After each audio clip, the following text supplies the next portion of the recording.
تصاویر لو رفته و جنجالی از بازیگران و سلبریتی های مشهور. قراره توی این ویدیو تصاویری رو ببینیم که حسابی جنجال به پا کردن. الان که دارین این تصاویر رو میبینین شاید از خودتون بپرسین اینا که اصلا ایرادی نداشت و خیلی معمولی بود.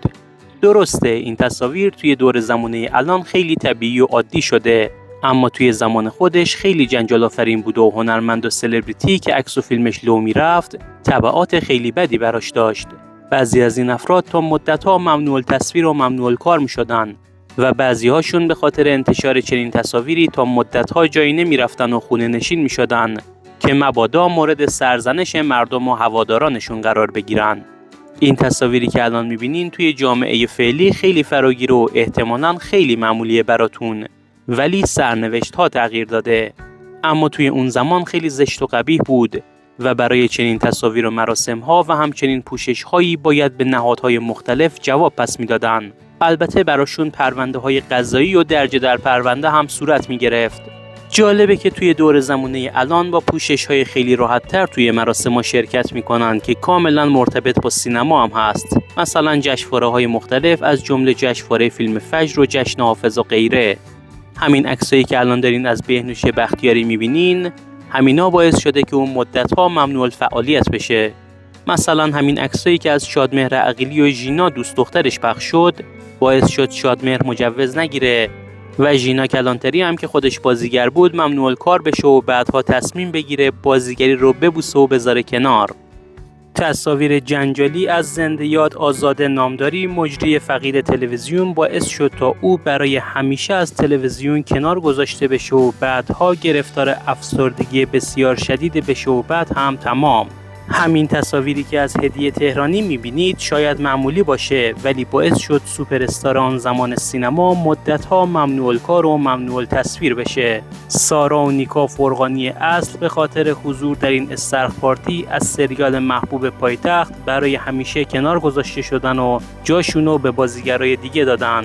محمد رضا گلزار سوپر استار سالهای نچندان دور سینمای ایران که کلی عکس و فیلم جنجالی ازش پخش شد و حسابی هم سر و صدا کرد و ترکوند. بازم محمد رضا گلزار رو میبینید در کنار مهدی مقدم خواننده موسیقی پاپ. لب گرفتن جنجالی نوید محمدزاده و فرشته حسینی زوج جوان سینمای ایران در مراسم جشنواره فیلم کن که حسابی جنجالی شد و سر و صدای زیادی به پا کرد و باعث شد به خاطر فشارهایی که بهشون اومد پیجشون رو تا مدتی دیاکتیو کنن. استایل عجیب و جنجالی نگار عابدی بازیگر سینما و تلویزیون که حسابی جنجال آفرین شد و بابت این تصاویر توبیخ هم شد. پوشش عجیب و غریب صبا کمالی بازیگر سالهای نچندان دور سینما و تلویزیون که جنجال آفرین شد. پوشش جنجالی بهنوش بختیاری که حاشیه ساز شد و حالا امری طبیعی شده. آزاده نامداری مجری فقید تلویزیون که مرگ غم‌انگیزی هم داشت. حدیث فولادوند بازیگر سینما و تلویزیون به همراه دوستانش. عکس بدون حجاب شقایق دهقان بازیگر سینما و تلویزیون که کلی سر و صدا به پا کرد و بابت آن احضار هم شد. عکس فرزاد فرزین و باران کوثری که حالا خیلی معمولی به حساب میاد.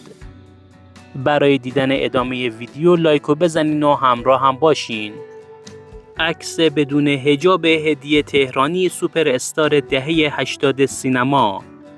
عکس سحر قریشی و مهدی طارمی بازیکن تیم ملی ایران که حسابی جنجالی شد. عکس جنجالی رامبد جوان به همراه همسرش نگار جواهریان در کشور کانادا. تصاویر لو رفته و جنجالی محسن افشانی بازیگر پرحاشیه سینما و تلویزیون و همسرش سویل که بعدها منجر به طلاق این زوج شد و جنجال‌های بسیاری هم در شبکه‌های اجتماعی به پا کرد. عکس لو رفته مهناز افشار و سحر دولتشاهی بدون حجاب در کنار هم.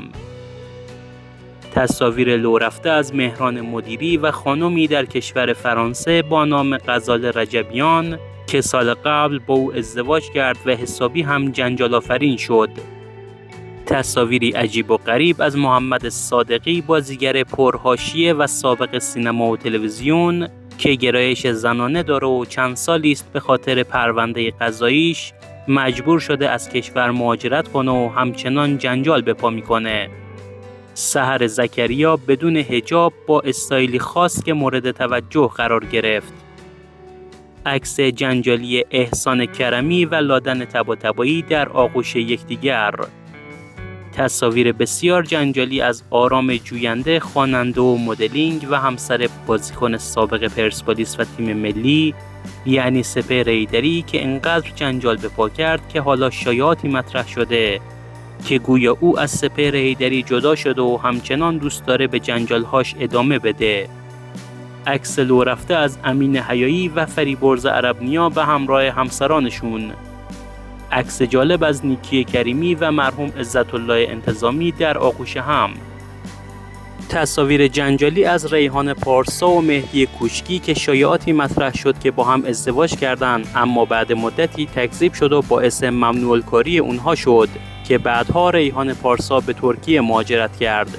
تصاویر جنجالی از امیر تتلو و سحر قریشی که مدتی با هم در ارتباط بودند. سحر قریشی بعدها به دبی رفت و امیر تتلو هم در زندانه. همچنین بعیده که سحر قریشی هم جایگاهی در سینما و تلویزیون ایران داشته باشه. حالا همینطور که دارید ادامه ویدیو رو تماشا میکنید، نظراتتون رو هم برامون بنویسید و بگید به نظرتون این تصاویری که دیدید توی دور زمانه الان اصلا میشه بهش گفت جنجالی یا از نظرتون طبیعیه؟ راستی کدوم تصاویر براتون جالبتر و جذابتر بود؟ برامون بنویسین کدوم هنرمندی که دیدین رو بیشتر دوست دارین. ممنون میشم کانال پارازیت پلاس رو دنبال کنین و با لایک و کامنت بهمون انرژی بدین. تا ویدیوهای بعدی، خدا نگهدارتون.